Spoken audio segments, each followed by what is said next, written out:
بسم اللہ الرحمن الرحیم۔ السلام علیکم، آپ دیکھ رہے ہیں میرا یوٹیوب چینل۔ اب تک آپ نے میرے چینل کو سبسکرائب نہیں کیا تو پلیز سبسکرائب کر دیں، بیل آئیکن کو پریس کر دیں تاکہ میری آنے والی ہر نئی ویڈیو آپ کو سب سے پہلے موصول ہو سکے۔ اس ویڈیو میں ہم بات کریں گے کہ جب کوئی مسلمان یا مومن بندہ اس دنیا سے رخصت ہو جاتا ہے تو اس کو کس طرح اس کی آخری آرام گاہ تک پہنچانے کا سلسلہ شروع کیا جاتا ہے، یعنی میت کو غسل اور کفن دینے کا طریقہ کس طرح سے دیا جاتا ہے، اس کے اوپر ہم اس میں بات کریں گے۔ اللہ کا جو بندہ اس دنیا سے رخصت ہو کر موت کے راستے سے دارالآخرت کی طرف چلا جاتا ہے، اسلامی شریعت نے اس کو اعزاز و اکرام کے ساتھ رخصت کرنے کا ایک خاص طریقہ مقرر کیا ہے، جو نہایت ہی پاکیزہ اور انتہائی خدا پرستانہ اور نہایت ہمدردانہ اور شریفانہ طریقہ ہے۔ حکم ہے کہ پہلے میت کو ٹھیک اس طرح غسل دیا جائے جس طرح کوئی زندہ آدمی پاکی اور پاکیزگی حاصل کرنے کے لیے نہاتا ہے۔ اس غسل میں پاکی اور صفائی کے علاوہ غسل کے آداب بھی پورے لحاظ سے پورے کیے جائیں گے۔ غسل کے پانی میں وہ چیزیں شامل کی جائیں گی جو میل کچیل صاف کرنے کے لیے لوگ زندہ بھی نہانے میں استعمال کرتے ہیں۔ اس کے علاوہ آخر میں کافور جیسی خوشبو بھی پانی میں شامل کی جائے گی تاکہ میت کا جسم پاک صاف ہونے کے علاوہ معطر بھی ہو جائے، پھر اچھے صاف ستھرے کپڑوں میں دفنایا جائے۔ لیکن اس سلسلے میں اسراف سے بھی کام نہ لیا جائے۔ اس کے بعد جماعت کے ساتھ نماز جنازہ پڑھی جائے جس میں میت کے لیے مغفرت اور رحمت کی دعا اہتمام اور خلوص سے کی جائے۔ پھر رخصت کے لیے قبرستان تک جایا جائے، پھر اکرام و احترام کے ساتھ بظاہر قبر کے حوالے اور فی الحقیقت اللہ کی رحمت کے سپرد کر دیا جائے۔ اس سلسلے میں نبی پاک صلی اللہ علیہ وسلم کے ارشادات اور آپ صلی اللہ علیہ وسلم کی حدیثیں سیل بیان کی جا رہی ہیں۔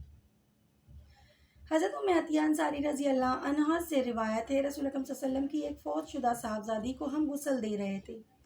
اس وقت رسول اللہ صلی اللہ علیہ وسلم گھر میں تشریف لائے اور ہم سے فرمایا، تم اس کو بیری کے پتوں کے ساتھ جوش دیے ہوئے پانی سے 3 دفعہ یا 5 دفعہ اور اگر مناسب سمجھو تو اس سے بھی زیادہ غسل دیجیو اور آخری دفعہ کافور بھی شامل کیجیو۔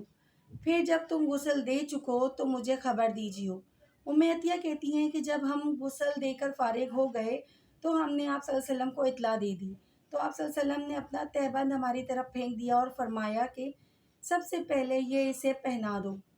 اس حدیث کی ایک اور دوسری روایت میں اس طرح سے بیان کیا گیا ہے کہ آپ صلی اللہ علیہ وسلم نے فرمایا، تم اس کو طاق دفعہ غسل دیجیو، 3 دفعہ، 5 دفعہ یا 7 دفعہ، اور داہنے اعضاء سے اور وضو کے مقامات سے شروع کیجیے۔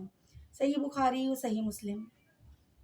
اس حدیث کی صحیح مسلم کی ایک روایت سے معلوم ہوتا ہے کہ جن صاحبزادی کو غسل دیا جا رہا تھا وہ آپ صلی اللہ علیہ وسلم کی بڑی صاحبزادی حضرت زینب تھی، جو ابو العاص بن ربیعہ کے نکاح میں تھی۔ ان کی وفات 8 ہجری کے اوائل میں ہوئی تھی، اور ام عطیہ انصاری رضی اللہ عنہا جو اس حدیث کی راوی ہیں اور جو اس موقع پر غسل دینے والیوں میں تھی، ممتاز صحابیات میں سے ہیں، اس قسم کی خدمتوں میں پیش رہتی تھیں۔ خاص کر مرنے والی خواتین کو غسل دینا ان کو خوب آتا تھا۔ ابن سیران تابعی جیسے جلیل القدر امام کا بیان ہے کہ میں نے غسل میت انہی سے سیکھا۔ اس حدیث میں بیری کے پتوں کے ساتھ ابلے ہوئے پانی سے غسل دینے کا ذکر ہے۔ ایسا پانی جسم سے میل وغیرہ کو صاف کرتا ہے۔ ہمارے زمانے میں جس مقصد کے لیے نہانے میں طرح طرح کے صابن استعمال کیے جاتے ہیں، اس زمانے میں اس مقصد کے لیے بیری کے پتوں کے ساتھ جوش دیا ہوا پانی استعمال کیا جاتا تھا۔ مقصد صرف یہ ہے کہ میت کے جسم سے ہر قسم کا میل کچیل کی صفائی کا پورا اہتمام کیا جائے۔ اس لیے حکم فرمایا کہ غسل کم سے کم 3 دفعہ دیا جائے، اور اگر اس سے زیادہ مناسب سمجھا جائے تو چونکہ طاق عدد اللہ کو محبوب ہے اس لیے اس کے لحاظ بہرحال رکھا جائے، یعنی 3 دفعہ، 5 دفعہ، اور اگر ضرورت محسوس ہو تو اس سے بھی زیادہ 7 دفعہ غسل دیا جائے، اور آخری دفعہ کافور بھی پانی میں ملایا جائے جو نہایت مہکدار اور دیرپا خوشبو ہے۔ یہ سب میت کا اعزاز اور اکرام ہے۔ رسول اکرم صلی اللہ علیہ وسلم نے اس موقع پر صاحبزادی کے لیے جس اہتمام سے اپنا تہبند مبارک دیا اور بعض روایت میں تصریح ہے کہ جب آپ صلی اللہ علیہ وسلم کو غسل مکمل ہو جانے کی اطلاع دی گئی تو آپ اس وقت اپنے جسم اقدس سے نکال کر وہ تہبند دیا اور تاکید فرمائی کہ اس کو شیار یعنی سب سے اندر کا لباس بنا دو۔ اس سے علماء کرام نے سمجھا کہ اللہ کے نیک اور مقبول بندوں کا لباس وغیرہ کا تبرک کے طور پر اس طرح کا استعمال درست ہے اور اس سے نفع کی امید ہے۔ ہاں، ان چیزوں میں غلو اور ان کے بھروسے پر عمل سے غافل ہو جانا یقیناً گمراہی ہے۔